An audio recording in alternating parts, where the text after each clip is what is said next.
नमस्कार साथियों, मैं हूं मुकेश कुमार और हम लोग आज बात करेंगे भारतीय शिक्षण मंडल के बारे में। भारतीय शिक्षण मंडल जो है वो राष्ट्रीय स्वयंसेवक संघ का एक आनुषंगिक संगठन है और इसकी स्थापना वर्ष 1969 में रामनवमी के शुभ दिन पर हुई थी। यह शिक्षा के क्षेत्र में राष्ट्रीय पुनरुत्थान के उद्देश्य से कार्य कर रहा है। इसका जो केंद्रीय कार्यालय है वो नागपुर के अंदर है।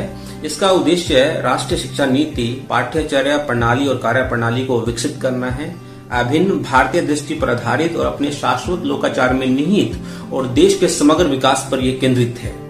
इसकी कार्य प्रणाली के 5 सोपान हैं: अनुसंधान, प्रशिक्षण, प्रबोधन, प्रकाशन और संगठन। इस महान मिशन को साकार करने के लिए देश के सभी हिस्सों में, चाहे वो स्कूल है चाहे उच्च शिक्षा है, दोनों स्तर पर बौद्धिक, शैक्षिक और प्रयोगात्मक गतिविधियां जो है वो संचालित की। अकादमिक शोध को अधिक उद्देश्यपूर्ण बनाने हेतु और भारत केंद्रित बनाने हेतु आज का जो वर्तमान में रिसर्च इकोसिस्टम है, इसके अंदर संशोधन की आवश्यकता है।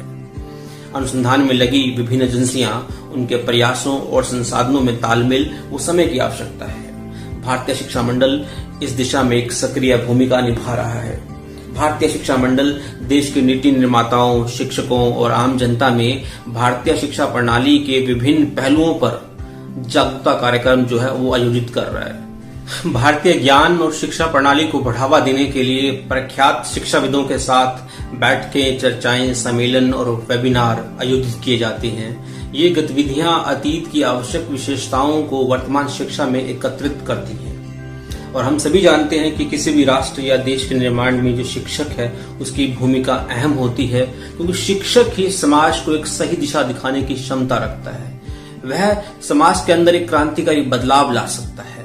वह नवाचारों को स्थापित करके एक नए शैक्षिक वातावरण का निर्माण कर सकता है। भारतीय शिक्षा मंडल शिक्षक को गौरव दिलाने के लिए निरंतर प्रयत्नशील। भारतीय शिक्षा मंडल नीति आयोग के साथ मिलकर एक ऐसे शैक्षिक परिवेश के निर्माण में लगा हुआ है जिसमें भारतीय संस्कृति है और जिसमें भारतीयता का बोध निहित है। भारतीय शिक्षा मंडल के राष्ट्रीय महासचिव श्री मुकुल कानटकर जी ने एक प्रोग्राम में श्रोताओं को संबोधित करते हुए कहा, आप उस पड़ाव पर हैं जहां पर जीवन का उद्देश्य होना चाहिए, यानी पर्पस ऑफ लाइफ होना चाहिए। इसी से व्यक्ति की वैल्यू होती है और पर्पस भी अच्छा होना चाहिए। उन्होंने एक कुर्सी का उदाहरण देते हुए कहा कि कुर्सी पर हम बैठते हैं तो हमें आराम मिलता है, लेकिन कुर्सी स्वयं दुख सहती है।